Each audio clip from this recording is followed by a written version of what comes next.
नमस्कार मित्रांनो, मी Sheetal. True stories मध्ये तुम्हा सर्वांचे मनापासून स्वागत करते. कथेला सुरुवात करण्याआधी तुम्हाला एक छोटीशी विनंती आहे. तुम्ही ही हृदयस्पर्शी कथा कुठल्या भागातून किंवा शहरातून पाहत आहात हे कृपया मला कमेंट करून नक्की सांगा. मित्रांनो, एका डॉक्टर मुलीच्या आयुष्यात असा कोणता काळा दिवस आला जिने आपल्या कष्टाने आणि जिद्दीने लोकांना जीवन दान दिले, पण तिच्याच घरात आणि सासरच्या मंडळींनी तिच्यावर असा काही अत्याचार केला की जिचे तिने कधी स्वप्नातही कल्पना केली नसेल. स्वतःच्या कष्टाची कमाई आणि एटीएम कार्ड मागितल्याची तिला एवढी मोठी किंमत का चुकवावी लागली, आणि या सगळ्यातून ती स्वतःला आणि आपल्या आत्मसन्मानाला कशी वाचवते हे आपण या अंगावर काटा आणणाऱ्या आणि डोळ्यात पाणी आणणाऱ्या कथेत पाहणार आहोत. चला तर मग अजिबात वेळ न घालवता वळूया आजच्या कथेच्या रंजक प्रवासाकडे.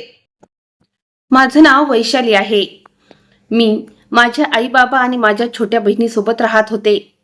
माझ्या छोट्या बहिणीचं नाव प्रिया होतं. आमचं कुटुंब खूप मोठं नव्हतं, पण आमच्या 4 जणांमध्ये खूप प्रेम होतं. आमचं घर लहान होतं, पण त्या घरात नेहमी हसण्या खेळण्याचं वातावरण आणि आपुलकी असायची. माझे बाबा शहरात एका चांगल्या खाजगी कंपनीत अकाउंटंट्स ऑफिसर म्हणून नोकरी करत होते. त्यांचा महिन्याचा पगार जवळपास 40,000 रुपये होता. त्यांची नेहमी हीच धडपड असायची की त्या पगारात आपलं घर चांगल्या प्रकारे चालावं. बाबांचं काम बऱ्याच जबाबदारीचं होतं. त्यांना कंपनीचा रोजचा खर्च आणि जमा खर्चाचा हिशोब ठेवावा लागायचा. कर्मचाऱ्यांचा पगारांचा हिशोब तयार करावा लागायचा आणि महिन्याच्या शेवटी संपूर्ण अकाउंटंटचा अहवाल आपल्या वरिष्ठांना द्यावा लागायचा. ऑफिसमध्ये कॉम्प्युटरवर बसून ते कंपनीचे महत्त्वाचे रेकॉर्ड अपडेट करत असत आणि प्रत्येक काम खूप काळजीपूर्वक करत असत. बाबा नेहमी म्हणायचे की कोणतंही काम लहान किंवा मोठं नसतं, फक्त ते प्रामाणिकपणे करायला हवं. आणि कदाचित याचमुळे ऑफिसमधील लोकही त्यांचा खूप मान ठेवायचे. त्यांची नोकरी फार मोठी नसली तरी ती आमच्या कुटुंबासाठी सर्वात मोठी ताकद होती, कारण त्याच नोकरीतून घराचं भाडं, विजेचं बिल, राशन, माझा अभ्यास, माझ्या बहिणीची शाळेची फी आणि बाकीचे सगळे खर्च भागवले जायचे. बाबा कधीही स्वतःच्या गरजेबद्दल विचार करत नसत. घरात कशाचीही गरज असली तरी सगळ्यात आधी ती पूर्ण करण्याचा ते प्रयत्न करत असत. आणि जर महिन्याच्या शेवटी पैसे कमी पडले तर ते स्वतःची एखादी छोटी गरज टाळून ती गरज पूर्ण करत असत. माझी आई घर सांभाळायची. ती घर इतक्या चांगल्या प्रकारे चालवायची की कमी पैशातही आम्हाला कधीच कशाची कमतरता भासली नाही. सकाळी बाबा ऑफिसला निघण्यापूर्वी आई त्यांना नाश्ता तयार करून द्यायची. मी आणि माझी छोटी बहीण प्रिया सुद्धा त्यांच्यासोबत बसून थोड्या गप्पा मारायचो. ती माझ्यापेक्षा बरीच लहान होती. ती 4थी इयत्तेत शिकत होती आणि तिची हुंदडण्याची व बोलण्याची पद्धत अशी होती की संपूर्ण घरात तिचाच आवाज दुमदुमत राहायचा. कधी ती माझी पुस्तक घेऊन पळून जायची, तर कधी माझ्या अभ्यासात येऊन विचारायची की दीदी, तू मोठी होऊन डॉक्टर बनून माझा आधार मुळीच पैशाशिवाय ठीक करशील ना? आणि मी तिला रागवल्यासारखं नाटक करून म्हणायची की अगं, आधी तू आजारी तर पड, मग उपचाराचा विचार करूया. आणि ती जोरात हसू लागायची. बाबा आम्ही दोघी बहिणींना असं हसताना पाहून खूप खुश व्हायचे आणि नेहमी म्हणायचे की माझ्या दोन्ही मुलींना नेहमी असंच हसत खेळत राहावं. मी देखील माझ्या अभ्यासाबाबत खूप गंभीर होते. लहानपणापासून माझं स्वप्न होतं की मी एक डॉक्टर बनून पुढे जाऊन हृदयाची डॉक्टर म्हणजेच कार्डिओलॉजिस्ट बनू. मला लहानपणापासूनच मानवी शरीराबद्दल जाणून घेण्याची खूप आवड होती. जेव्हा मी शाळेत पहिल्यांदा मानवाच्या हृदयाबद्दल वाचले होते तेव्हा मला कळलं होतं की आपलं हृदय दिवस रात्र न थकता सतत काम करत राहते. तेव्हाच माझ्या मनातील डॉक्टर होण्याचे स्वप्न आणखीनच दृढ झाले होते. मी विचार करायची की एक दिवस मी अशी डॉक्टर बनेन जी लोकांच्या हृदयाचे आजार ठीक करेल आणि एखाद्या कुटुंबाला फक्त यामुळे आपला माणूस गमवावा लागणार नाही की त्याला योग्य वेळी उपचार मिळाले नाहीत. माझे आई बाबा सुद्धा माझ्या स्वप्नाला खूप गांभीर्याने घेत होते. बाबांची कमाई फार जास्त नव्हती, पण त्यांनी मला कधीही याची जाणीव होऊ दिली नाही की माझा अभ्यास त्यांच्यासाठी भार आहे. जेव्हा मेडिकल कॉलेजमध्ये माझा प्रवेश झाला तेव्हा त्या दिवशी बाबांच्या डोळ्यात आनंदाचे अश्रू होते. त्यांनी मला सांगितलं होतं की बेटा, तू फक्त मन लावून अभ्यास कर, बाकी पैशांची अजिबात काळजी करू नकोस, मी कसं तरी सगळं सांभाळून घेईन. मला आज सुद्धा तो दिवस चांगल्या प्रकारे आठवतो. जेव्हा मी पहिल्यांदा मेडिकल कॉलेजचे ID कार्ड माझ्या गळ्यात घातले होते, मला असं वाटत होतं की माझं स्वप्न सत्यात उतरण्याच्या दिशेनं माझं पहिलं पाऊल पडलं आहे. मेडिकल कॉलेजमधील अभ्यास अजिबात सोपा नव्हता. रोज सकाळी लवकर उठावं लागायचं. त्यानंतर कॉलेजला जावं लागायचं. तिथे वर्ग असायचे, प्रॅक्टिकल्स असायचे आणि मेडिकल कॉलेजशी जोडलेल्या रुग्णालयात जाऊन रुग्णांना तपासून आम्हाला खूप काही शिकावे लागायचे. सुरुवातीला रुग्णालयात रुग्णांना पाहून मला थोडी भीती वाटायची, पण हळूहळू मला समजू लागले की डॉक्टर बनण्यासाठी केवळ पुस्तके वाचणे गरजेचं नाही, तर रुग्णांच्या वेदना आणि त्रास समजून घेणंही तितकंच महत्त्वाचं आहे. मी रोज माझ्या नोट्स तयार करायची आणि रात्री घरी आल्यानंतरही अनेक तास अभ्यास करायची. अनेकदा रात्रीच्या वेळी आई माझ्या खोलीत येऊन म्हणायच्या की बेटा आता बास कर, सकाळी पुन्हा कॉलेजला जायचं आहे. पण मी म्हणायचे की आई मला थोडं अजून वाचू दे, परीक्षा जवळ आली आहे. आई हसून माझ्यासाठी दूध ठेवून जायची आणि म्हणायची की ठीक आहे, पण जास्त उशिरापर्यंत जागत बसू नकोस. माझे बाबा सुद्धा जेव्हा ऑफिसमधून परत यायचे तेव्हा सगळ्यात आधी मलाच विचारायचे की आज कॉलेज कसं झालं आणि काय अभ्यास केला. मी त्यांना संपूर्ण दिवसाच्या गोष्टी सांगायचे. त्यांना माझ्या अभ्यासाच्या गोष्टी पूर्णपणे समजायच्या नाहीत, पण तरी सुद्धा ते मोठं ध्यान देऊन ऐकायचे आणि प्रत्येक वेळी म्हणायचे की बेटा तू एक दिवस खूप मोठी डॉक्टर होशील आणि मला माझ्या लेकीचा अभिमान वाटेल. बाबांचे हे बोलणं माझ्यासाठी कोणत्याही बक्षिसापेक्षा कमी नव्हतं आणि यामुळे मी आणखीनच मेहनत करू लागायचे. माझ्या कॉलेजमधील इतर विद्यार्थीही आपापल्या स्वप्नांसाठी मेहनत करत होते, पण मी माझ्या कुटुंबाकडे बघून आणखी जास्त मेहनत करायचे. मला ठाऊक होतं की माझ्या आईवडिलांनी माझ्या अभ्यासासाठी खूप काही सोसलं आहे, त्यामुळे मला त्यांना कधीच निराश करायचं नव्हतं. माझी छोटी बहीण प्रिया सुद्धा मला बघून म्हणायची की दीदी मी सुद्धा मोठी होऊन डॉक्टर होईन आणि मी हसून म्हणायचे की एका घरात एक डॉक्टर बरी झाली, तू काहीतरी वेगळी बन. ती म्हणायची की नाही, मी सुद्धा तुझ्यासोबत रुग्णालयात जाईन आणि तुला मदत करेन. आमच्या घरात अशाच लहान सहान गोष्टी सुरू असायच्या आणि आम्हाला कधी अंदाजही नव्हता की आपली ही छोटीशी आनंदी दुनिया अचानक अशा वळणावर येऊन ठेपेल जिथं सगळं काही बदलून जाईल. त्यावेळी माझं आयुष्य अगदी सरळ होतं. सकाळी कॉलेजला जाणं, दुपारी परतणं, थोडा वेळ विश्रांती घेणं, मग अभ्यास करणं आणि रात्री कुटुंबासोबत जेवण करणं असा क्रम होता. मला वाटायचं की माझं आयुष्य असंच चालत राहील, पण आयुष्य नेहमी आपल्या विचारानुसार चालत नाही. एके दिवशी संध्याकाळी मी माझ्या खोलीत बसून दुसऱ्या दिवशी होणाऱ्या प्रॅक्टिकलची तयारी करत होते. माझी आई स्वयंपाकघरात जेवण बनवत होती आणि माझी छोटी बहीण प्रिया टीव्ही बघत होती. बाबा अजून ऑफिसमधून परत आले नव्हते. सहसा ते संध्याकाळपर्यंत घरी येऊन जात असत. त्यामुळे मी घड्याळाकडे पाहिलं आणि विचार केला की आज कदाचित ऑफिसमध्ये जास्त काम असेल. तेवढ्यात माझी आई खोलीत आली आणि म्हणाली, बेटा तुझ्या बाबांना यायला उशीर होतोय. मी म्हटलं आई कदाचित ऑफिसमध्ये काही काम असेल, पण तिच्या आवाजात थोडी काळजी स्पष्ट दिसत होती. मी पुन्हा माझ्या पुस्तकांमध्ये रमून गेले. साधारण अर्धा तासानंतर दरवाजावर कोणीतरी जोरात थाप मार दिली. माझी छोटी बहीण पळतच दरवाजाकडे गेली, पण आईनं तिला रोखलं आणि स्वतः जाऊन दरवाजा उघडला. बाहेर आमचे शेजारी काका उभे होते आणि त्यांच्या चेहऱ्यावर प्रचंड घाबरल्यासारखे भाव होते. त्यांनी आईला म्हटलं, वहिनी तुम्ही लवकर चला, रुग्णालयातून फोन आला आहे. हे ऐकल्याबरोबर आईच्या हातातून दरवाजाजवळ पाय सुटलाच होता. आईनं घाबरून विचारलं, हॉस्पिटलमधून फोन का आला आहे? माझे पती तर ठीक आहे ना? काकांनी काही वेळ शांत राहिल्यानंतर सांगितलं, वाटेत कदाचित त्यांची प्रकृती अचानक बिघडली असावी. ऑफिसमधून बाहेर पडताना त्यांना चक्कर आली होती आणि ते खाली कोसळले होते. कंपनीतील काही लोक त्यांना रुग्णालयात घेऊन गेले आहेत. हे ऐकताच माझी पुस्तकं माझ्या हातातून खाली पडून गेली. मला समजत नव्हते की मी काय करावं. मी लगेच उठले आणि आईजवळ पोचले. मी विचारलं, आई काय झालं? आईनं माझ्याकडे पाहिलं, पण तिच्या चेहऱ्यावर स्पष्ट दिसत होतं की ती खूप घाबरली आहे. मी ताबडतोब म्हटले, आई तुम्ही घाबरू नका, मी तुमच्यासोबत चालते. आपण रुग्णालयात जाऊया आणि बाबांना काही होऊ देणार नाही. माझी छोटी बहीण प्रिया सुद्धा रडू लागली आणि वारंवार विचारू लागली की दीदी पप्पांना काय झालं आहे?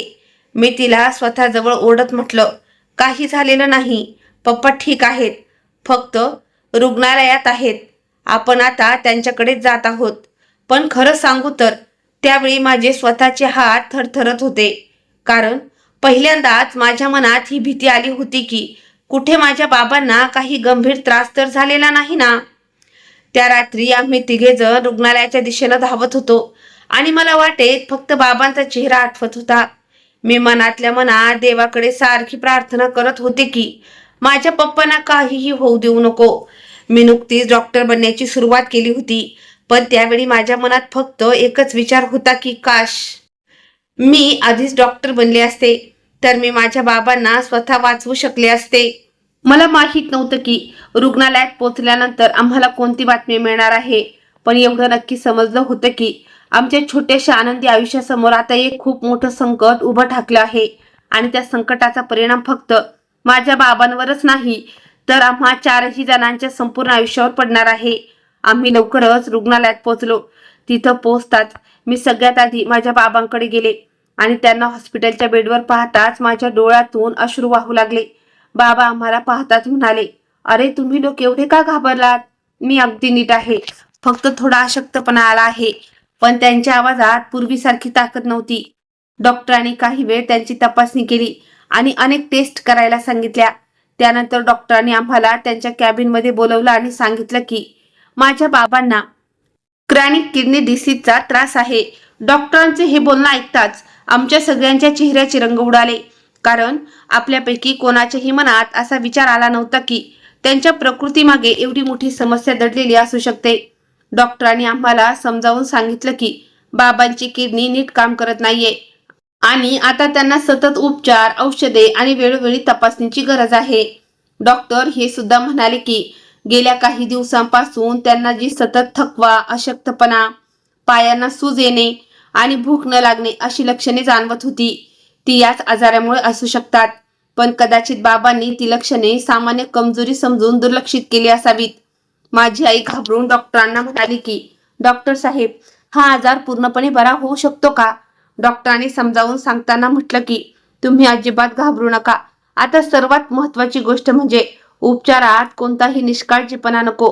वेळेवर औषध द्या, खाण्यापिण्यावर डॉक्टरांच्या सल्ल्यानुसार नियंत्रण ठेवा आणि ज्या काही चाचण्या सांगितल्या आहेत त्या वेळेवर करून घ्या. यामुळे त्यांची प्रकृती बऱ्याच अंशी सावरता येऊ शकते.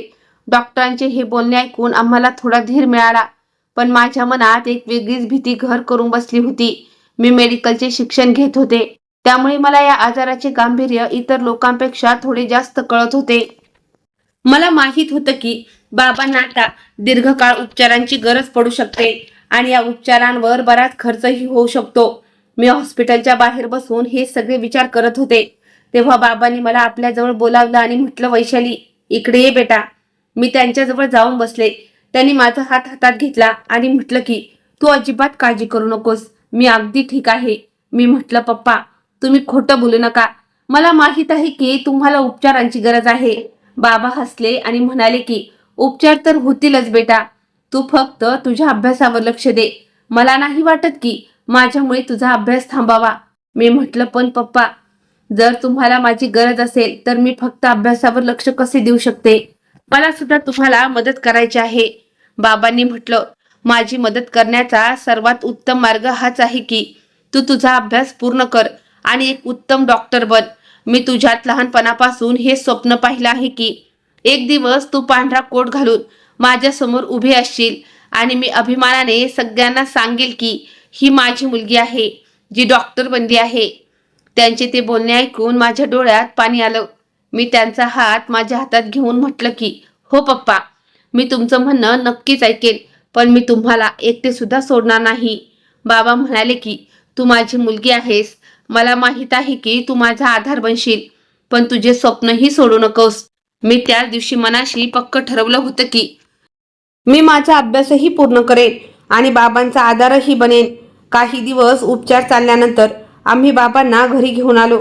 आता घरातील वातावरण पहिल्यासारखे राहिलं नव्हतं. आई नेहमी बाबांच्या औषधांचे आणि खाण्यापिण्याचे लक्ष ठेवायची. मी कॉलेजवरून आल्यावर लगेच त्यांच्याजवळ जाऊन बसायचे आणि त्यांची विचारपूस करायचे. माझी छोटी बहीण प्रिया सुद्धा आता आधीपेक्षा जास्त समजूतदार झाली होती. ती बाबांच्या जवळ जाऊन बसायची आणि विचारायची, पप्पा तुम्हाला काही हवं आहे का? मी बाबांच्या जवळ जाऊन शांतपणे बसायचे आणि विचारायचे, पप्पा तुम्हाला काही हवं आहे का? बाबा तिला पाहून हसायचे आणि म्हणायचे, नाही बेटा, मी अगदी ठीक आहे. तू तुझा अभ्यास कर, मी सगळं बघतोय. पण मला माहित होतं की बाबा फक्त आम्हाला धीर देण्यासाठी असं म्हणत आहेत. एके दिवशी मी आईला औषधाचं आणि हॉस्पिटलच्या खर्चाचे हिशोब करताना पाहिलं. तेव्हा मला उमजलं की घराचा खर्च आता हळूहळू कठीण होणार आहे.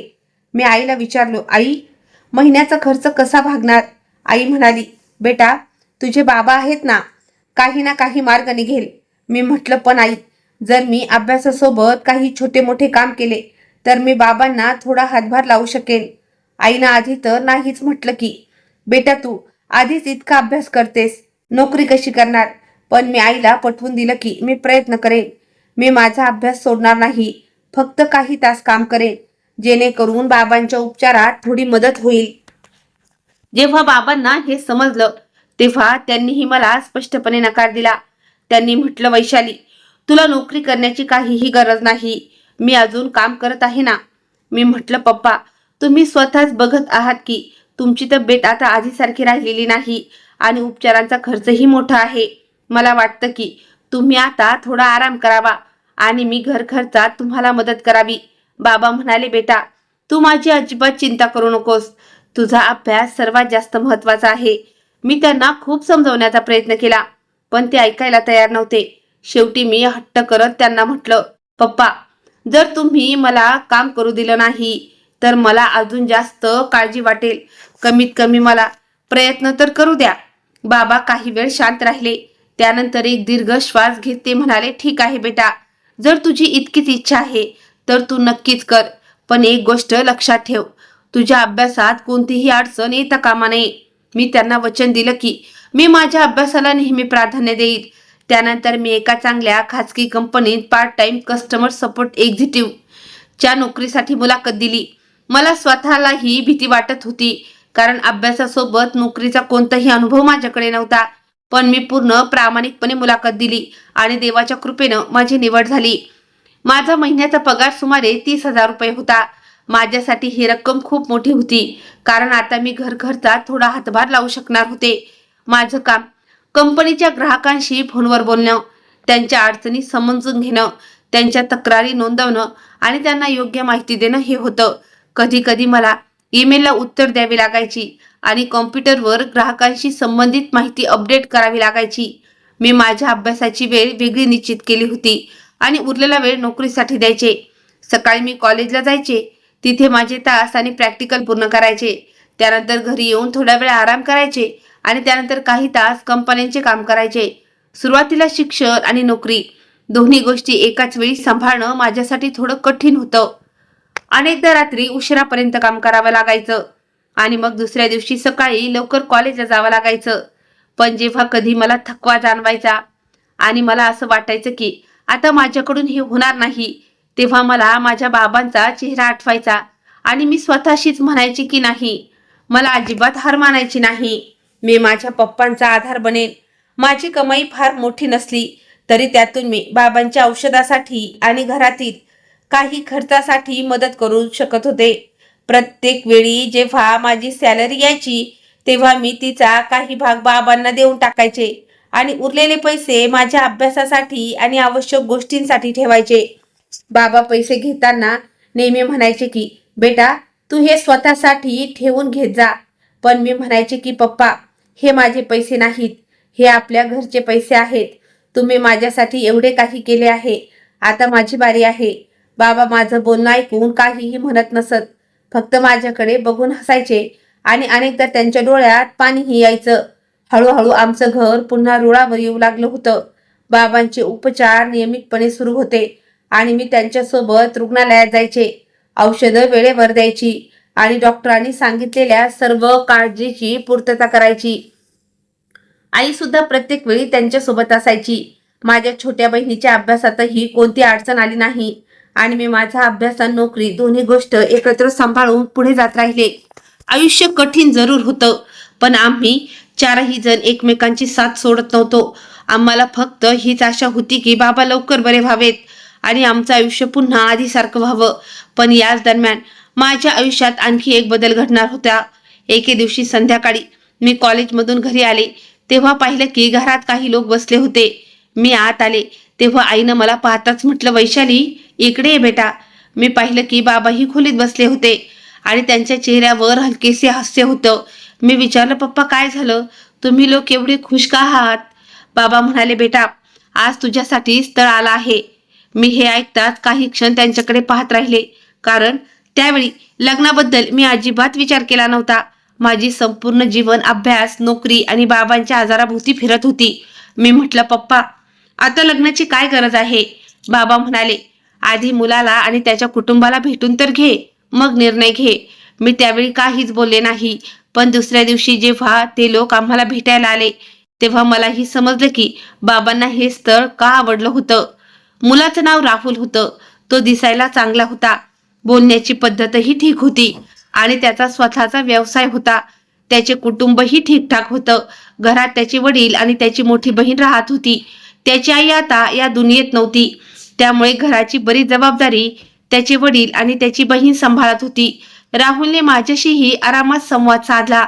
त्याने माझ्या अभ्यासाविषयी विचारलं आणि जेव्हा त्याला कळलं की मी डॉक्टर बनण्याचं शिक्षण घेत आहे तेव्हा त्यानं म्हटलं की ही तर खूप चांगली गोष्ट आहे, तू आपला अभ्यास नक्की पूर्ण कर. मी त्याचे बोलणं ऐकलं तेव्हा मला थोडं बरं वाटलं, पण तरीही माझ्या मनात लग्नाबद्दल कोणतीही उत्सुकता नव्हती. बाबांना हे स्थळ खूप आवडलं होतं. ते राहुलच्या कुटुंबाशी बोलून खूप खुश झाले होते. त्यांनी मला सांगितलं, बेटा मला वाटतं ही माणसं चांगली आहेत. राहुलही समजूतदार आहे आणि सर्वात मोठी गोष्ट म्हणजे त्याने तुझा अभ्यास थांबवण्यास नकार दिलेला नाही. मी म्हटलं, पप्पा पण मी अजून लग्न करण्यासाठी तयार नाही. मला माझा अभ्यास पूर्ण करायचा आहे आणि तुम्हालाही माझी गरज आहे. मी तुम्हाला या स्थितीत सोडून नवीन घरात कशी जाऊ शकते? बाबांनी माझ्याकडे पाहत म्हटलं, बेटा मला समजतं की तू माझी काळजी करतेस, पण तू नेहमीच माझी काळजी करत राहिलीस तर तुझं आयुष्य कधी जगशील? मी म्हटलं, पप्पा मी माझं आयुष्य नंतर बघेन, आधी तुम्ही बरे व्हा. बाबा हसले आणि म्हणाले, बेटा आजार आपल्या जागी आहे पण आयुष्यही आपल्या जागी आहे आणि मला ठाऊक आहे की तू तुझ्या जबाबदाऱ्यांपासून मागं हटणार नाहीस. मी राहुलच्या कुटुंबाशी बोललो आहे. त्यांनी स्पष्ट सांगितलं आहे की लग्नानंतरही तू तुझा अभ्यास चालू ठेवू शकतेस आणि डॉक्टर होण्याचं तुझं स्वप्न पूर्ण करू शकतेस. मी म्हटलं, पण पप्पा मला आता लग्न करायचं नव्हतं.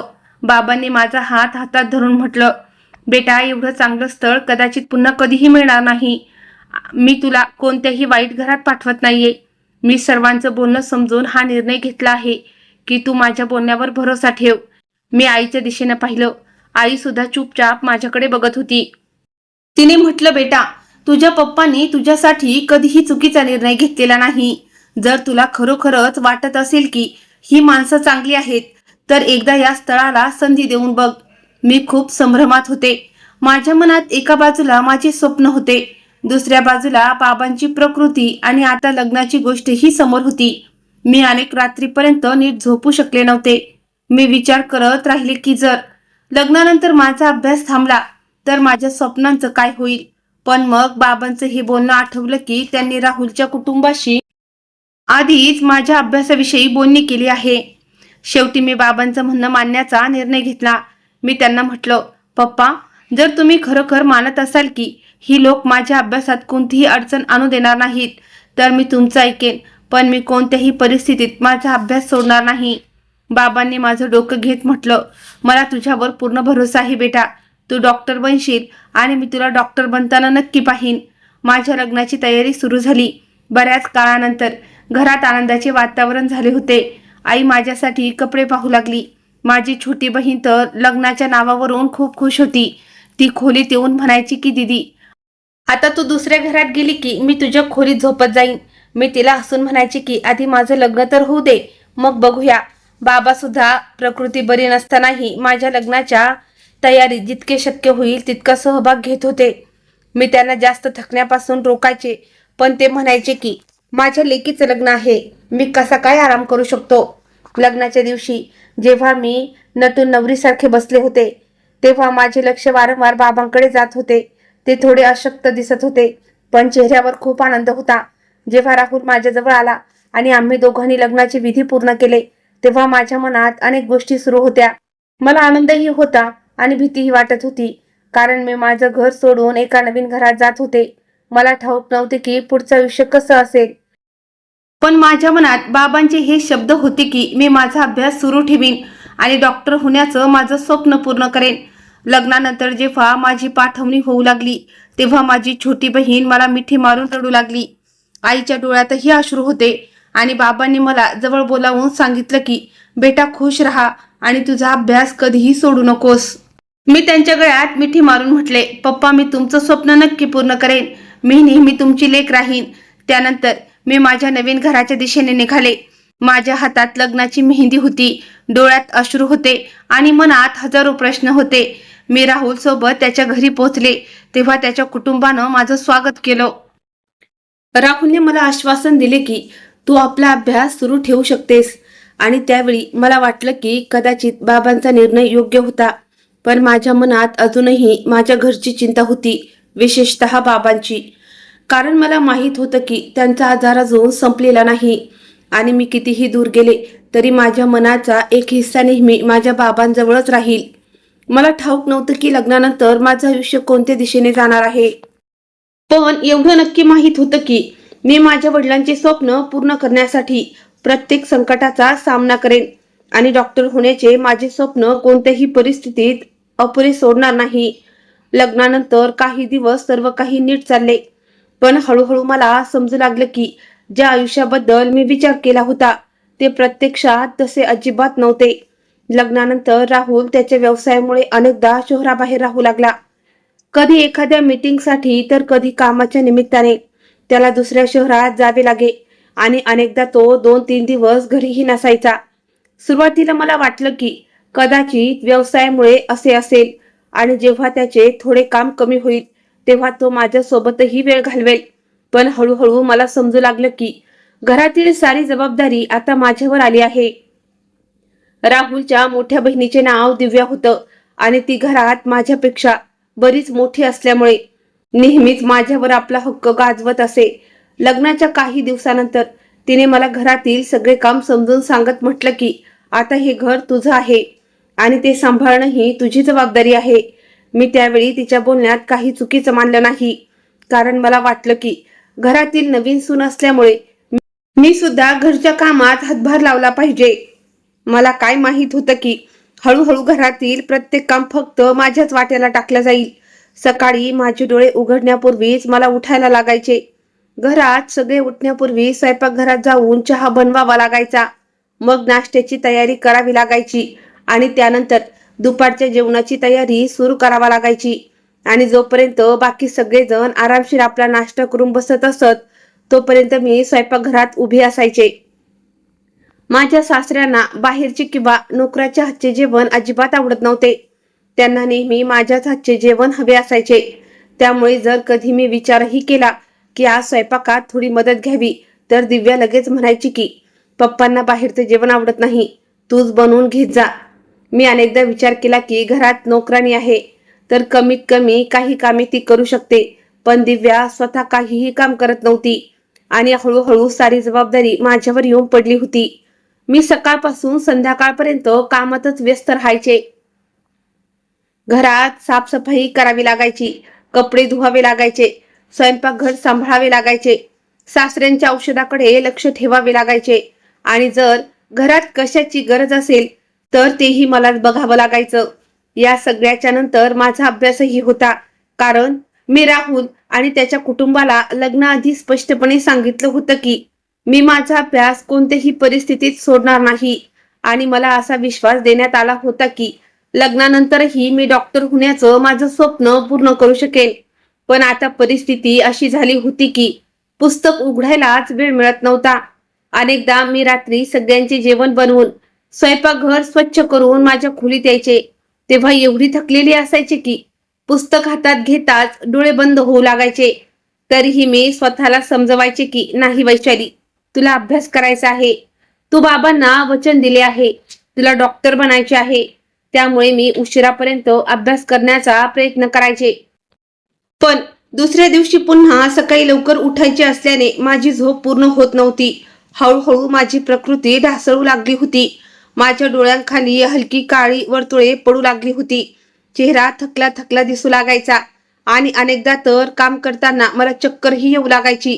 पण मी कोणालाही काही सांगत नव्हते. दिव्याला तर जणू माझ्या थकव्याशी काहीच देणं घेणं नव्हतं.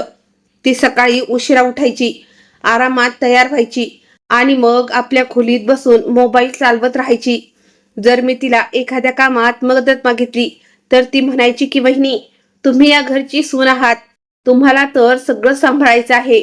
मी अनेकदा तिच्याकडे बघून विचार करायचे की अखेर घरची सून असण्याचा अर्थ फक्त काम करणे हाच असतो का? काय माझे स्वतःचे कोणतेही आयुष्य नाही का? पण मी काहीच बोलू शकत नव्हते, कारण मला भीती वाटली की जर मी आवाज उठवला तर वाद वाढेल आणि मग राहुल सुद्धा माझी बाजू समजून घेण्याऐवजी आपले वडील आणि बहिणीच्याच बाजूने उभा राहील. आणि माझा हाच विचार काही दिवसात खरा ठरू लागला. एके दिवशी मी राहुलला फोन केला आणि त्याला म्हटलं की राहुल, मला तुमच्याशी काही महत्वाचं बोलायचं आहे. त्यानं म्हटलं की हा बोल. मी म्हटलं, मी घरच्या कामामुळे खूप त्रस्त झाले आहे. सकाळपासून रात्रीपर्यंत काम करावे लागते आणि माझा अभ्यासही अजिबात होत नाहीये. मला वाटतं की तुम्ही दिव्याला थोडं सांगावं, तिनेही थोडी कामात मदत करावी. राहुलने काही वेळ माझी गोष्ट ऐकली आणि नंतर म्हणाला, वैशाली, दिव्या इतक्या वर्षापासून घर सांभाळत आहे आणि आता तू आली आहेस तर तुला ही घराची जबाबदारी सांभाळावीच लागेल.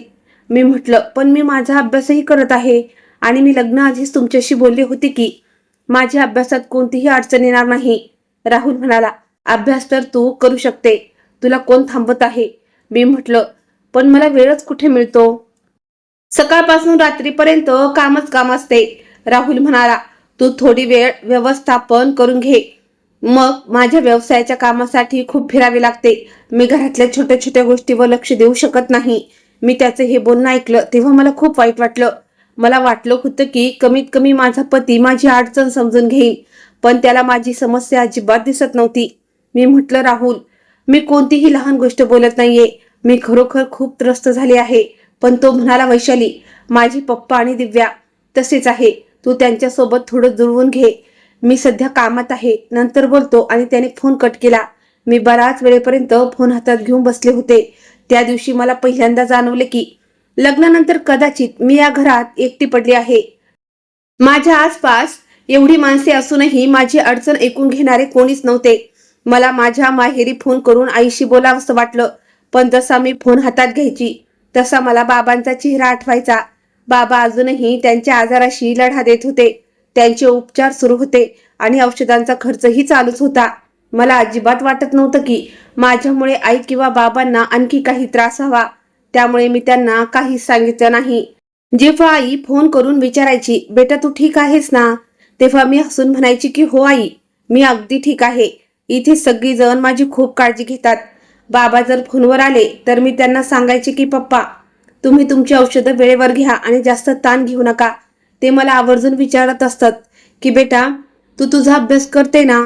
मी त्यांना सांगायचे की हो पप्पा, मी खूप अभ्यास करते. पण मी त्यांना कसं सांगू की माझी पुस्तकं गेल्या कित्येक दिवसापासून तशीच बंद पडली आहेत आणि मी अभ्यास करण्याऐवजी दिवसभर घरच्या कामातच गुंतलेली असते. मला माझ्या बाबांच्या आवाजात अशक्तपणा जाणवत होता. म्हणूनच माझी अडचण त्यांना सांगून त्यांचं मन मला दुखवायचं नव्हतं.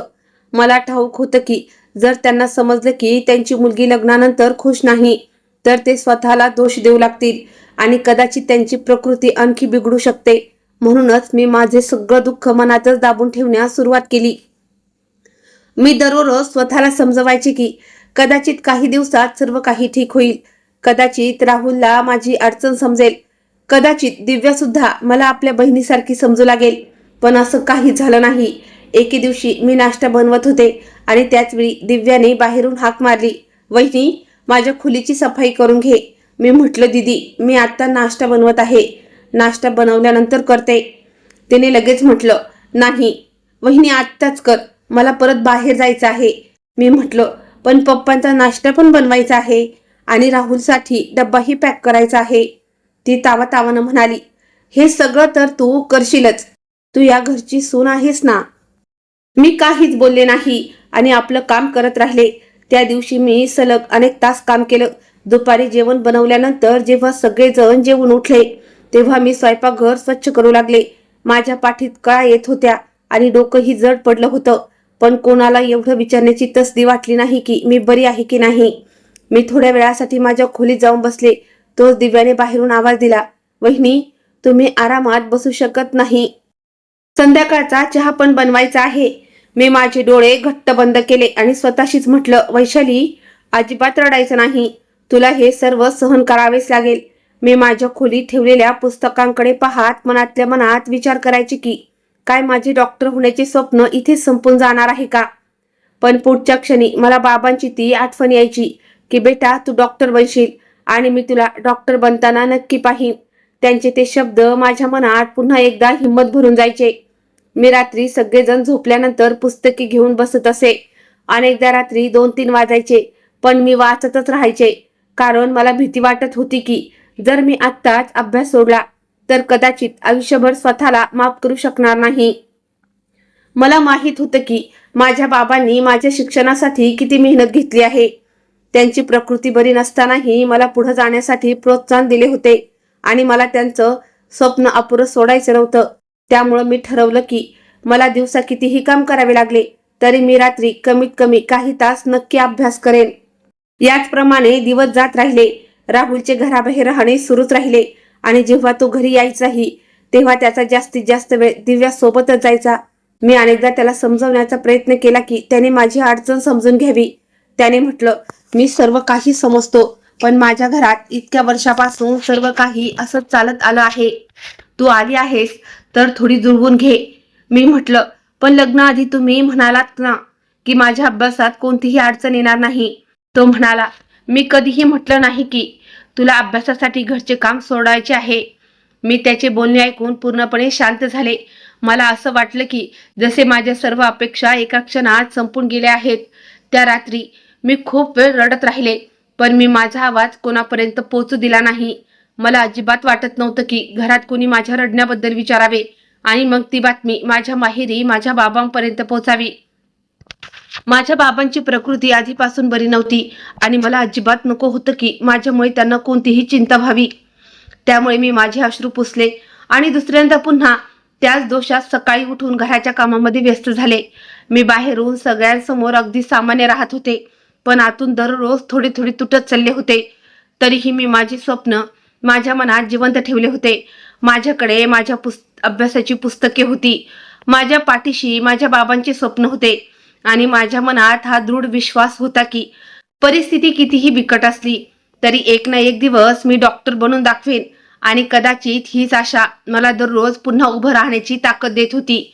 मला ठाऊक नव्हतं की पुढे माझ्या आयुष्यात याहून मोठी अडचण येणार आहे, पण त्यावेळी मी फक्त एवढंच विचार करत होते की कसे तरी घरच्या जबाबदाऱ्या सांभाळाव्यात, माझा अभ्यास पूर्ण करावा आणि माझ्या बाबांचे स्वप्न सत्यात उतरावे. कारण मी स्वतःशी वचन दिले होते की कितीही संकटाचा सामना करावा लागला तरी मी कधीच हार मानणार नाही. अखेर माझा MBBSचा अभ्यास पूर्ण होणार होता आणि इतक्या वर्षाच्या कष्टानंतर माझं डॉक्टर होण्याचे स्वप्न खऱ्या अर्थाने पूर्ण होत होतं. जेव्हा मला कॉलेजमधून कळलं की माझे सगळे पेपर खूप छान गेले आहेत आणि मी अत्यंत चांगल्या गुणांनी MBBS पूर्ण केले आहे, तेव्हा माझ्या आनंदाला पारावार उरला नव्हता. मला असं वाटत होतं की जणू इतक्या वर्षांची माझी सगळी तपश्चर्या आज प्रत्यक्ष माझ्या समोर उभी आहे. मला अजूनही तो दिवस चांगला आठवतो जेव्हा बाबांनी माझा हात हातात धरून म्हटलं होतं की बेटा, तू एक दिवस डॉक्टर बनशील आणि मी तुला डॉक्टर बनताना नक्की पाहीन. आज मला असं वाटत होतं की मी त्यांच्या त्या स्वप्नाच्या खूप जवळ येऊन पोहोचले आहे. मात्र MBBSची पदवी पूर्ण झाल्यानंतरही माझे शिक्षण पूर्णपणे संपले नव्हते, कारण आता मला सुमारे 1 वर्षाची मेडिकल इंटर्नशिप करायची होती आणि माझ्यासाठी ही इंटर्नशिप खूप महत्त्वाची होती, कारण याच काळात मला रुग्णालयात प्रत्यक्ष काम शिकण्याची संधी मिळणार होती. मला रोज रुग्णालयात जावे लागणार होते आणि सिनियर डॉक्टरांच्या सोबतीनं राहून रुग्णांची तपासणी करणे, त्यांचे अहवाल समजून घेणे, रुग्णांच्या प्रकृतीवर लक्ष ठेवणे, रुग्णालयात त्यांची काळजी घेणे आणि वेगवेगळ्या वैद्यकीय विभागांमध्ये काम शिकणे हे माझे काम होते. मला मेडिसिन, सर्जरी, स्त्रीरोग आणि इतर विभागांमध्येही ट्रेनिंग मिळणार होती. अनेकदा रुग्णालयाची ड्युटी खूप लांबायची आणि कधीकधी अचानक एखाद्या रुग्णाची प्रकृती बिघडल्यामुळे आम्हाला तासनतास रुग्णालयातच थांबावं लागायचं. माझ्यासाठी हा काळ अत्यंत खास होता, कारण मी पुस्तकांमध्ये जे काही वाचलं होतं आता ते प्रत्यक्ष रुग्णांवर उपचार करताना अनुभवण्याची आणि समजून घेण्याची संधी मला मिळणार होती. पण माझ्या आयुष्यात एक दुसरी जबाबदारीही होती आणि ती म्हणजे माझ्या सासरचे घर. लग्नानंतर घराचे बहुतांश काम माझ्यावर होते, जसे की सकाळी लवकर उठणे, नाश्ता बनवणे, घराची साफसफाई करणे, दुपारचे जेवण बनवणे, सासऱ्यांच्या गरजांकडे लक्ष देणे, संध्याकाळचा चहा बनवणं आणि रात्रीचं जेवण तयार करणं. हे सगळं माझे रोजचे नित्याचे काम होते आणि आता या सगळ्या कामासोबत रुग्णालयाची इंटर्नशिप ही जोडली जाणार होती. मला ठाऊक होतं की येणारा काळ माझ्यासाठी अजिबात सोपा असणार नाही, पण मी मागं हटणार नाही. ज्या स्वप्नांसाठी मी इतकी वर्ष मेहनत घेतली होती ते स्वप्न मी फक्त यासाठी सोडून देऊ शकत नव्हते की माझ्या सासरच्या मंडळींना माझं घराबाहेर पडणं किंवा नोकरी प्रशिक्षण करणं आवडत नव्हतं. जेव्हा मी माझ्या माहेरी फोन करून सांगितलं की माझी MBBSचा अभ्यास पूर्ण झाला आहे आणि मला खूप चांगले गुण मिळाले आहे, तेव्हा माझ्या आईच्या आनंदाला पारावार उरला नाही. बाबांनी फोनवर माझं बोलणं ऐकलं तेव्हा त्यांच्या आवाजात एवढा आनंद होता की मला वाटलं जसे त्यांचं सगळं दुःख आणि त्रास काही क्षणासाठी दूर झाले आहेत. त्यांनी म्हटलं, बेटा, मला आज तुझा खूप अभिमान वाटत आहे की तू अखेर माझं स्वप्न पूर्ण केलंस. मी म्हटलं, पप्पा, अजून स्वप्न पूर्ण कुठं झालं आहे? अजून तर माझी इंटर्नशिप बाकी आहे, त्यानंतर मी पूर्णपणे डॉक्टर बनेन. बाबा हसून म्हणाले, हो बेटा, पण तू तुझ्या मंजिलेच्या खूप जवळ पोचली आहे. मी म्हटलं, पप्पा, मी आपल्या सर्वांचे स्वप्न पूर्ण करूनच दाखवीन. मी तुम्हाला डॉक्टर बनून नक्की भेटेन. बाबा म्हणाले की मला तुझ्यावर पूर्ण भरोसा आहे, फक्त स्वतःच्या प्रकृतीची काळजी घे आणि फार जास्त थकू नकोस. त्यांचं हे बोलणं ऐकून माझ्या डोळ्यात अश्रू आले, कारण ते स्वतः इतक्या काळापासून त्यांच्या आजाराशी लढा देत होते, पण तरीही त्यांना माझी जास्त चिंता असायची. मी फोन ठेवला तेव्हा माझ्या मनात एक नवीन उमेद आणि हिंमत निर्माण झाली होती. पण जेव्हा मी घरात सगळ्यांना सांगितलं की माझी इंटर्नशिप सुरू होणार आहे आणि मला रोज रुग्णालयात जावं लागेल, तेव्हा दिव्याचा चेहरा एका झटक्यात बदलला. तिने माझ्याकडे रागाने पाहत म्हटलं, अच्छा, तर आता तू रोज घराबाहेर जाणार आहेस का? मी म्हटलं, हो दीदी, रुग्णालयाची ट्रेनिंग आहे, त्यामुळे रोज जाणं गरजेचं आहे. दिव्या म्हणाली, बाहेर ट्रेनिंग करायला चाललीस याचा अर्थ हा मुळीच नाही की तुझ्या घरच्या जबाबदाऱ्या संपल्या आहेत. तुला घरही सांभाळावं लागेल आणि या घराच्या मर्यादाही समजून घ्यावी लागेल. मी शांत होत म्हटले, दीदी, तुम्ही अजिबात चिंता करू नका. मी घरही सांभाळेन आणि माझी ट्रेनिंगही पूर्ण करेन. दिव्या म्हणाली, बघ वैशाली, आम्हाला कोणत्याही प्रकारची तक्रार नको आहे. जर तुझ्यामुळे घराचे काम बिघडले किंवा तू बाहेर जाऊन अशी तशी कोणतीही हालचाल केली तर आमच्यासारखं वाईट कोणी असणार नाही. मी तिच्याकडे पाहिलं आणि फक्त एवढंच म्हटलं की मी तुमचं म्हणणं समजले आहे, पण माझ्या मनात बरंच काही सुरू होतं. मी डॉक्टर बनण्यासाठी रुग्णालयात जात होते, कोणतेही चुकीचे काम करायला नाही. तरीही मला असं भासवलं जात होतं जणू मी एखादा खूप मोठा गुन्हा करायला जात आहे. मी त्या दिवशी रात्री माझी पुस्तके आणि आवश्यक साहित्य तयार केलं आणि दुसऱ्या दिवशी सकाळी खूप लवकर उठले. मी सर्वात आधी नाश्ता बनवला, मग दुपारच्या जेवणाची तयारी केली, घरची बाकी कामे आटोपली आणि झटपट तयार होऊन रुग्णालयात निघून गेले. रुग्णालयात पोहोचताच मला असं वाटलं की जणू माझ्या आयुष्याचा एक नवीन अध्याय सुरू झाला आहे. तिथे सिनियर डॉक्टर सोबत काम करणं माझ्यासाठी खूपच खास अनुभव होता. मी रुग्णांची तपासणी करायचे, त्यांचे म्हणणे ऐकून घ्यायचे, त्यांचे अहवाल समजून घेण्याचा प्रयत्न करायचे आणि जे काही समजायचे नाही ते माझ्या सिनियर्सला विचारून स्पष्ट करून घ्यायचे. सुरुवातीला मला प्रत्येक गोष्ट खूप काळजीपूर्वक करायला लागायची, पण हळूहळू माझा आत्मविश्वास वाढू लागला होता. मला मेडिसिन विभागात रुग्णांची तपासणी करण्याचे प्रकार शिकायला मिळाले. त्यानंतर सर्जरी विभागात जाऊन डॉक्टरांना काम करताना पाहिलं आणि स्त्रीरोग विभागातही बऱ्याच महत्त्वाच्या गोष्टी शिकले. मला दररोज काहीतरी नवीन शिकायला मिळत असे आणि त्यामुळे मी घरच्या त्रासांना काही काळासाठी विसरून जायचे. पण जशी मी रुग्णालयातून घरी परतत असे तशी माझी दुसरी दुनिया माझी वाट पाहत असे. घरी पोहोचताच कोणतं ना कोणतं काम माझ्यासमोर उभं असायचं. अनेकदा मी रुग्णालयातून इतकी थकलेली परतायचे की फक्त थोडा वेळ शांत बसू इच्छायचे, पण लगेचच दिव्याचा आवाज यायचा, वहिनी चहा बनवून दे किंवा पप्पांचे जेवण तयार कर. मी काही न बोलता पुन्हा स्वयंपाकघरात निघून जायचे. एका दिवशी रुग्णालयात माझी ड्युटी थोडी लांबली.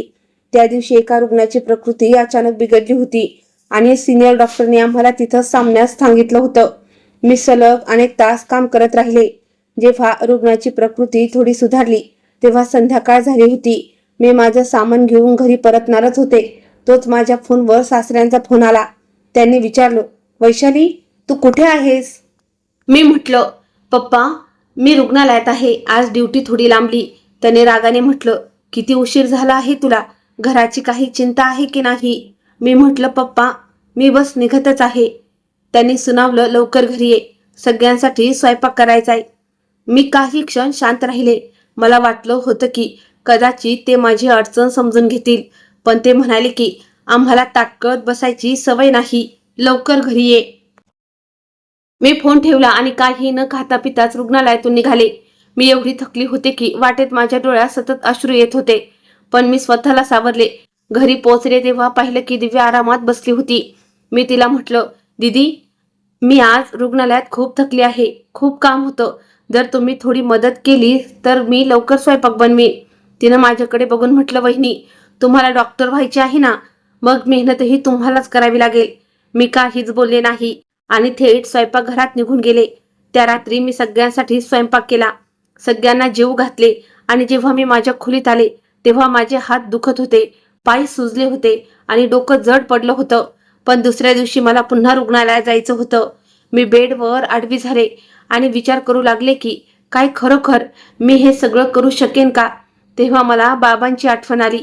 बेटा, तू डॉक्टर बनशील. मी तुला डॉक्टर बनताना नक्की पाहीन. आणि मी माझे डोळे घट्ट बंद करून स्वतःशीच म्हटलं की हो पप्पा, मी नक्की बनेन. मी कोणत्याही परिस्थितीत हार मानणार नाही. अशीच माझी जीवनरचना सुरू राहिली. सकाळी घरचे काम, मग रुग्णालयाची ट्रेनिंग आणि संध्याकाळी परत घरची कामे.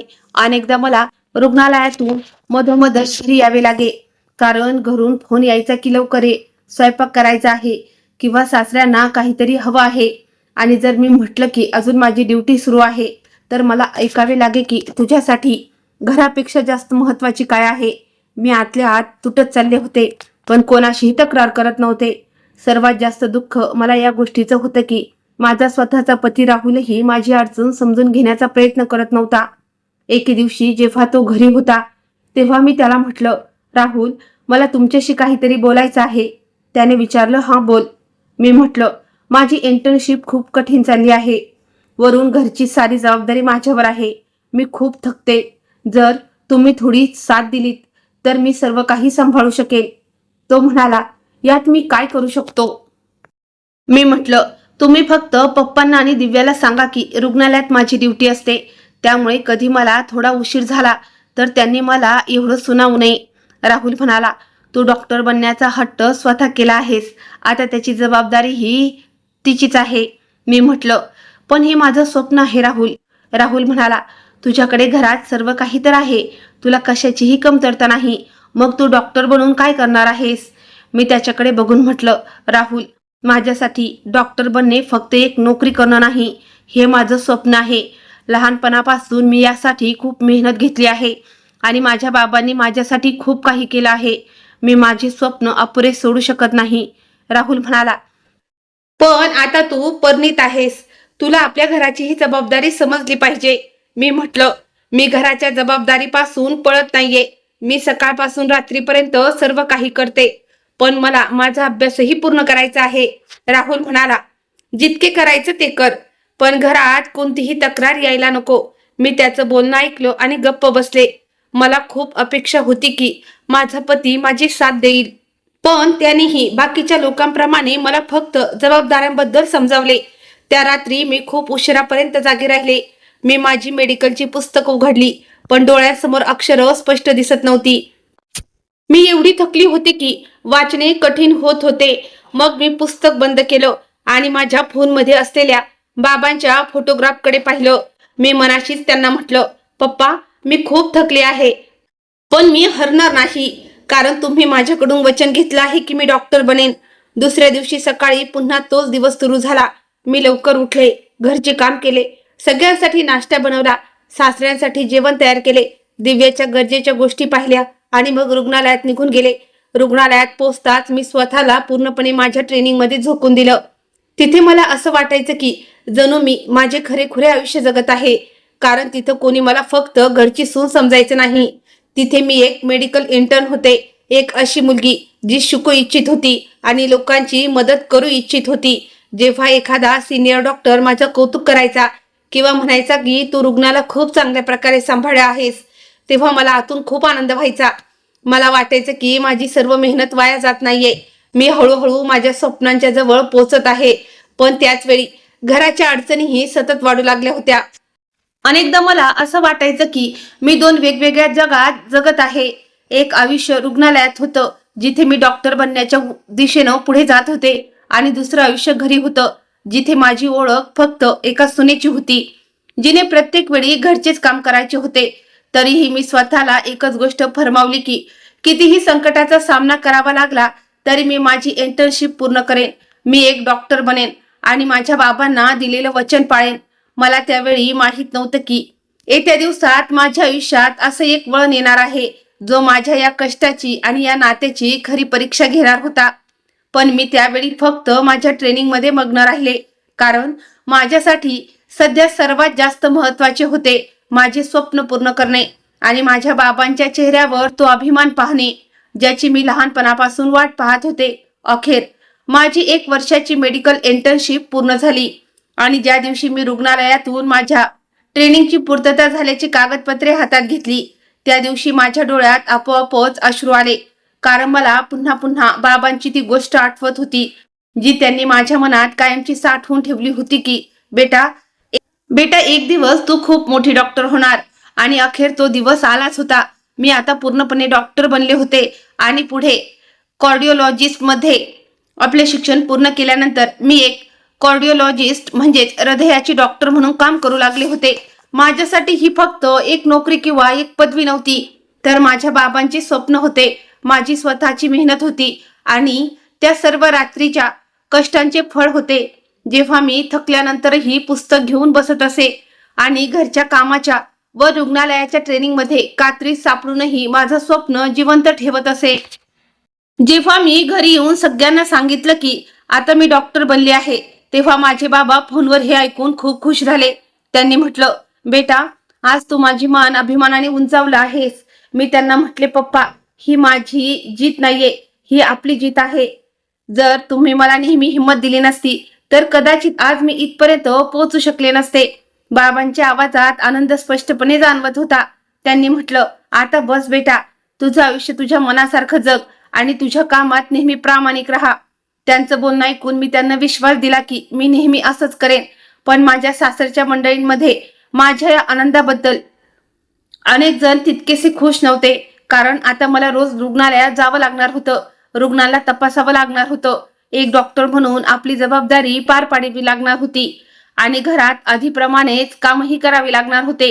एके दिवशी राहुलही घरी होता आणि माझे सासरे, दिव्या व बाकीचे लोकही बसले होते. मी विचार केला की आज सगळ्यांसमोर माझी एक गोष्ट ठेवावी. मी अत्यंत शांतपणे म्हटलं की मला वाटतं घरात एक नोकरानी ठेवली जावी, जेणेकरून घरच्या कामात मला थोडी मदत मिळू शकेल. मी स्वयंपाक बनवून जाईल आणि बाकी साफसफाई, कपडे आणि इतर कामे ती सांभाळून घेईन, कारण आता माझी रुग्णालयातही ड्युटी असते आणि अनेकदा मला उशिरापर्यंत रुग्णांसोबत राहावं लागतं. माझे बोलणे पूर्णही झाले नव्हते, तोच माझ्या सासऱ्यांनी स्पष्ट शब्दामध्ये सांगून टाकलं की आमच्या घरात हे सगळं चालत नाही. मी म्हटलं, पप्पा मी असं काहीच म्हणत नाहीये ज्यामुळे कुणाला त्रास होईल. मी फक्त एवढंच म्हणत आहे की रुग्णालय आणि घर दोन्ही एकत्र सांभाळणं आता माझ्यासाठी कठीण होत चाललं आहे. पण ते म्हणाले, आता तू डॉक्टर झाली आहेस आणि 4 पैसे कमवू लागली आहेस, तर याचा अर्थ असा नाही की तू आमच्यावर रुबाब करशील. मी त्यांच्याकडे बघून म्हटलं, मी तुमच्यावर कोणताही रुबाब टाकत नाही, मला फक्त थोडी मदत हवी आहे. पण दिव्या मध्येच बोलू लागली आणि म्हणाली, वहिनी आता तुमची नोकरी मिळाली आहे तर तुम्हाला असं वाटते का की घरचं काम करणं तुमच्यासाठी खूप लहान काम आहे? मी म्हटलं, दीदी अशी कोणतीही गोष्ट नाहीये, मी नेहमी घरचं काम केलं आहे आणि पुढेही करेन, पण आता माझ्या जबाबदाऱ्या आधीपेक्षा खूप वाढल्या आहेत. पण तरीही कोणी माझी बाजू समजून घेण्याचा प्रयत्न केला नाही आणि शेवटी घरात नोकरानी ठेवण्यास स्पष्टपणे नकार देण्यात आला. त्या दिवशी मला खूप वाईट वाटलं, पण मी कोणतंही उत्तर दिलं नाही, कारण मला सुरुवातीपासून हे शिकवलं गेलं होतं की नात्यांमध्ये प्रत्येक गोष्टीचं उत्तर देणं गरजेचं नसतं आणि मी नेहमीच या घरात आदराने राहण्याचा प्रयत्न केला होता. म्हणूनच मी गप्प राहिले आणि दुसऱ्या दिवसापासून पुन्हा माझी जीवनशैली पूर्वीसारखीच चालू लागली. सकाळी रुग्णालयात जाणं, रुग्णांना तपासणं, त्यांची तपासणी करणं, अहवाल बघणं, सिनियर डॉक्टर सोबत चर्चा करणं आणि मग घरी परत येऊन स्वयंपाक बनवणं व घरची कामं करणं हेच माझं आयुष्य बनलं होतं. पण तिने माझं ऐकलं नाही आणि रागारागात म्हणाली, तू माझ्याशी तोंड लावून बोलतेस. आता या घरात राहून तुझी हिंमत एवढी वाढली की तू आम्हाला उलट उत्तरं देऊ लागलीस. तिनं माझे केस आणखी घट्ट आवळून धरलं. तिच्या या वागण्यानं आणि अचानक झालेल्या हल्ल्यानं मी हादरून गेले होते. वेदनेनं आणि अपमानानं माझ्या डोळ्यातून अश्रू वाहू लागले. मी थरथरत्या आवाजात तिला विनवणी केली, दीदी कृपया मला सोडा. मी कोणतीही चूक केलेली नाहीये. मला असं वागवू नका. पण दिव्याच्या चेहऱ्यावरचा रोष आणि राग काही कमी झाला नाही. तितक्यात तिथे आवाजाची चाहूल लागली आणि सासरे काठी टेकवत आले. त्यांनी विचारलं, इथे काय चाललंय? एवढा गोंधळ कसला? दिव्याने माझ्याकडे रागाने पाहत लगेच सासऱ्यासमोर खोटं नाटक सुरू केलं आणि म्हणाली, पप्पा ही बघा तुमची सून. हिला आपल्या घराचा आणि इथल्या नियमांचा अजिबात आदर राहिलेला नाहीये. मी फक्त हिला विचारलं होतं तर ही माझ्याशी अर्वाच्य भाषेत बोलू लागली आणि मला सुनावू लागली. मी लगेच स्वतःला सावरत धाय मोकलून रडत सासऱ्यांना म्हणाले, पप्पा विश्वास ठेवा, मी काहीही चुकीचं बोलले नाही. दीदी फक्त पैशांबद्दल विचारत होत्या आणि मी एवढंच सांगितलं की माझ्याकडे सध्या पैसे शिल्लक नाहीत, कारण मी बाबांच्या उपचारासाठी पाठवले आहेत. माझं वाक्य पूर्ण होण्याआधीच सासऱ्यांनी संतापाने मला अडवलं आणि रागाने म्हणाले, बस गप्प, एकदम गप्प. तू या घराची सून आहेस आणि या घराची शिस्त मोडण्याचा अधिकार तुला कोणीही दिलेला नाही. स्वतःच्या कुटुंबासाठी पैसे पाठवण्याची चैन तू आमच्या घरात राहून करू शकत नाहीस. जर या घरात राहायचे असेल तर आमच्याच नियमानुसार चालावं लागेल. ज्या दिवशी मला जाणीव झाली की मी या घरात कितीही प्रामाणिकपणे काम केलं, दिवस रात्र मेहनत करून स्वतःचं अस्तित्व टिकवण्याचा प्रयत्न केला, तरी या लोकांच्या नजरेत माझी किंमत फक्त एका काम करणाऱ्या बाईपेक्षा जास्त काहीच नव्हती. माझा तो अपमान, ती मारहाण आणि घरच्यांचा तो निर्दयीपणा माझ्या मनावर कायमचा घाव घालून गेला. मी स्वतःच्या खोलीत जाऊन खूप रडले. मला माझ्या बाबांची आठवण आली, ज्यांच्यासाठी मी हे सर्व सहन करत होते. पण मला हेही ठाऊक होतं की जर ही गोष्ट मी माझ्या माहेरी सांगितली तर बाबांची प्रकृती आणखी बिघडेल. त्यामुळे मी माझं दुःख पुन्हा एकदा पोटात दाबून ठेवलं आणि स्वतःशीच ठरवलं की मी या अन्यायापुढे कितीही गुडघे टेकणार नाही. मी रडत रडत तिला विचारलं, मी तुमचं काय बिघडवलं आहे? पण ती मला सोडवण्याच्या ऐवजी आणखी जास्त संतापली. मी तिला बजावून म्हटलं, जर तुम्ही मला सोडलं नाही तर मी आता राहुलला फोन करेन. तिने अत्यंत उद्धटपणे उत्तर दिलं, ज्याला बोलवायचं आहे त्याला बोलावून घे. आणि त्यानंतर तिने मला जोरात धक्का दिला. मी स्वतःला सावरू शकेन त्याआधीच तिने जवळ असलेला एक मातीचा शोभेचा पॉट उचलला आणि रागाच्या भरात थेट माझ्या डोक्यात मारून दिला. डोक्यात बसलेल्या त्या तीव्र आघातामुळे माझ्या डोक्यातून कळा आल्या आणि डोक्यातून रक्ताची धार वाहू लागली. माझ्या डोळ्यांसमोर अंधार दाटून आला आणि मी जमिनीवर कोसळून बेशुद्ध झाले. मला आठवत नाही की मी किती वेळ त्या स्थितीत तिथेच पडले होते. पण योगायोगाने म्हणा किंवा दैवगतीने त्याच दिवशी माझ्या माहेरचे लोक मला भेटण्यासाठी घरी येणार होते, कारण बऱ्याच दिवसापासून मी त्यांच्याशी भेटले नव्हते आणि आईला माझी खूप आठवण येत होती. तेव्हा ते माझ्या घरी पोचले तेव्हा त्यांनी मला जमिनीवर रक्ताच्या थारोळात पडलेलं पाहिलं. माझ्या आईचा टाहो फुटला आणि माझी लहान बहीण प्रिया मला या अवस्थेत बघून डसडसा रडू लागली. बाबांची प्रकृती आधीच ठीक नव्हती, पण मुलीची ही भीषण अवस्था बघून ते सुन्न झाले आणि प्रचंड घाबरले. त्यांनी हतबलभोत विचारलं, माझ्या मुलीला हे काय झालं आहे? त्यांनी क्षणाचाही विलंब न करता मला तातडीनं रुग्णालयात हलवलं. डॉक्टरांनी तत्परतेनं माझे उपचार सुरू केले आणि काही वेळानंतर मला शुद्ध आली. जेव्हा माझे डोळे उघडले तेव्हा समोर आई, बाबा आणि लहान बहीण रडत बसले होते. आई वारंवार माझा थरथरणारा हात हातात धरून विचारत होती, बेटा सांग, आता कशी आहेस तू? मी त्यांना पाहता स्वतःला सावरत अश्रू पुसत फक्त एवढंच म्हटलं, आई मी ठीक आहे. पण माझ्या अंगावरच्या जखमा आणि चेहऱ्यावरचा फिकटपणा पाहून त्यांना लपवता आलं नाही की माझी प्रकृती किती गंभीर होती. माझ्या घरच्यांनी तातडीने राहुलला फोन केला आणि घडलेल्या प्रकाराची सगळी हकीकत त्याला सांगितली. पण राहुलने माझी बाजू ऐकून घेण्याच्या ऐवजी सरळ दिव्याच्या सांगण्यावर आणि तिच्या खोट्या बोलण्यावर अंधपणे विश्वास ठेवला. दिव्याने त्याला आधी स्वतःच्या बाजूनं एकतर्फी कहाणी रचून सांगितली होती आणि राहुलने माझ्याशी एक शब्दही न बोलता असा निर्णय घेतला की या सगळी चूक माझीच आहे. माझ्या बहिणीनं माझ्या डोक्यावरील गंभीर जखमीचे आणि रक्ताने माखलेले कापडाचे फोटो व पुरावे त्याला व्हॉट्सअपवर पाठवले, पण त्याने त्या पुराव्यांकडे कानाडोळा केला आणि ते खरे मानण्यास सरळ नकार दिला. तो म्हणाला, नक्कीच वैशालीने कोणती तरी गोष्ट वाढवून सांगितली असेल, ती नाटक करत असेल. जेव्हा मी हे ऐकलं तेव्हा माझ्या मनाला आणि आत्म्याला एक अत्यंत जोरदार धक्का बसला. मला असं वाटत होतं की कमीत कमी माझा पती माझी ही वाईट अवस्था बघून माझ्या बाजूने उभा राहील, माझ्या पाठीशी खंबीरपणे उभा राहील. पण तो सुद्धा आपल्या बहिणीच्या खोट्या बोलण्याच्या प्रभावाखाली येऊन तिच्याच बाजूने उभा राहिला होता. काही वेळातच राहुल रुग्णालयात आला आणि माझ्या माहेरच्या लोकांसमोर माझ्या वृद्ध वडिलांशी आणि कुटुंबियांसोबत अत्यंत उद्धटपणे मोठ्या आवाजात हुज्जत घालू लागला. तो म्हणाला, तुमची मुलगी जेव्हापासून नोकरी करू लागली आहे तेव्हापासून तिचे तेवढेच नखरे आणि माज वाढले आहेत. ती घरात कोणाचंही ऐकत नाही आणि प्रत्येक गोष्टी स्वतःची मर्जी चालवते. माझे आजारी वडील शांतपणे त्याचे ते अपमानास्पद बोलणे ऐकत होते. त्यांची प्रकृती आधीच खालावलेली होती, पण मुलीवरील अन्यायामुळे आणि तिच्यामुळे आम्हाला हे सहन करावे लागत आहे या विचाराने ते आतून तुटत होते. माझ्या आईने राहुलला खडसावत म्हटलं, बेटा, जर तुला तुझ्या पत्नीची इतकीच काळजी असती तर तिची ही अवस्था डोळ्यांनी पाहण्यापूर्वी तू तुझ्या बहिणीच्या एका वाक्यावर डोळे बंद करून विश्वास ठेवला नसतास. राहुल अत्यंत निर्दयीपणे म्हणाला, मी माझ्या बहिणीला लहानाची मोठी केलीये. ती कधीच असा खोटा प्रकार करणार नाही. माझ्या संयमाचा बांध आता पूर्णपणे तुटला होता. मी तशीच अंथरुणावर अर्धवट उठले आणि त्याला ताडकन म्हणाले, बस राहुल, आता खूप झालं. मी एवढ्या वर्षापासून तुझ्या या घरात एका दासीसारखी सगळा त्रास, सगळा अपमान मुकाटपणे सहन करत आले आहे. मी कधीही तुझ्याकडे कोणत्याही गोष्टीची तक्रार केली नाही. मी तुझ्या आजारी वडिलांची प्रामाणिकपणे सेवा केली. घरातील रात्रंदिवस सगळं काम स्वतःच्या अंगावर घेतलं. तुझ्या बहिणीची प्रत्येक वाईट चांगली गोष्ट हसतमुखानं सहन केली.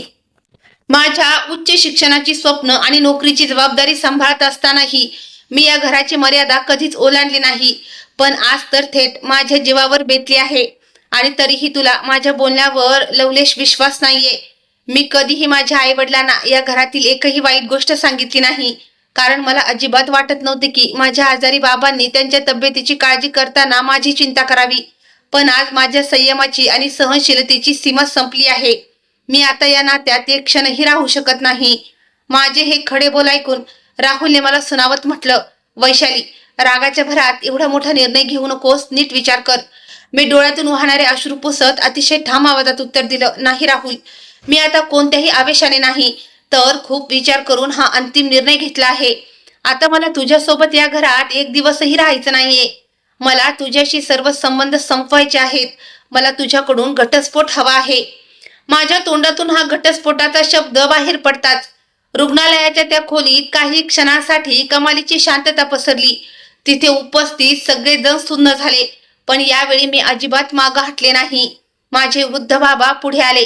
त्यांनी माझा थरथरणारा हात हातात घेतला आणि अत्यंत प्रेमानं आणि अभिमानाने म्हणाले, बेटा, जर तू हा खंबीर निर्णय घेतलाच असेल तर आजपासून तुझे आई वडील आणि तुझं कुटुंब तुझ्या पाठीशी खंबीरपणे उभे आहे. तुला एकटीला कोणापुढेही झुकण्याची गरज नाही. माझ्या लहान बहिणीने पुढे येऊन माझा दुसरा हात घट्ट धरला आणि भरल्या डोळ्यांनी म्हणाली, दीदी, आता तुला या जगात कोणासमोरही काहीही सहन करावे लागणार नाही. आम्ही सर्वजण तुझ्या सोबत आहोत.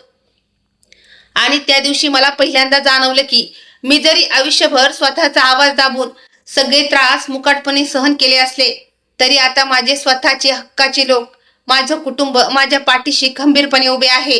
या घटनेनंतर मी कायदेशीर मार्गाने राहुल पासून घटस्फोट घेण्याचा निर्णय घेतला आणि सासरच्या त्या नरकातून बाहेर पडले. मी स्वतःच्या पायावर उभी राहून अत्यंत जिद्दीनं आपली मेडिकल प्रॅक्टिस आणि नोकरी पुन्हा जोमाने सुरू केली. मी माझ्या कमाईतून माझ्या बाबांवर सर्वोत्तम उपचार केले, ज्यामुळे हळूहळू बाबांची प्रकृती पूर्वीपेक्षा बऱ्यापैकी सुधारू लागली आणि आमच्या घरात पुन्हा एकदा आनंदाचे वातावरण पसरले. आता मी माझ्या कुटुंबासोबत मोकळेपणाने हसू शकत होते.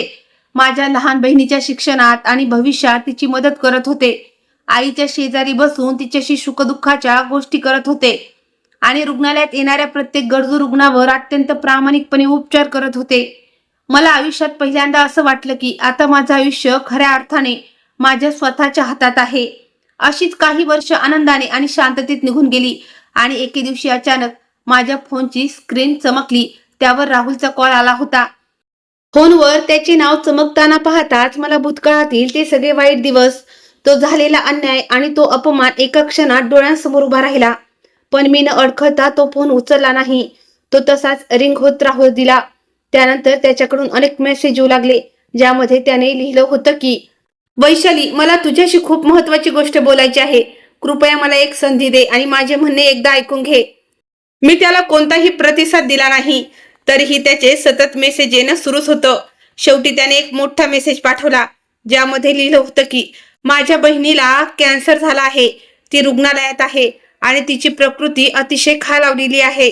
मला आता उशीर का होईना, पण समजले आहे की मी तुझ्यावर किती मोठा अन्याय केला होता.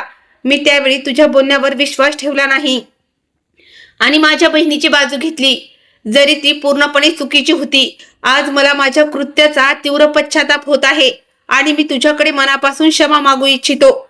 मी त्याचा तो मेसेज वाचला, पण माझ्या मनामध्ये आता आधीसारखी कोणतीही वेदना किंवा चीड राहिली नव्हती, कारण मी त्या दुःखद आणि वाईट काळातून खूप पुढे निघून गेले होते.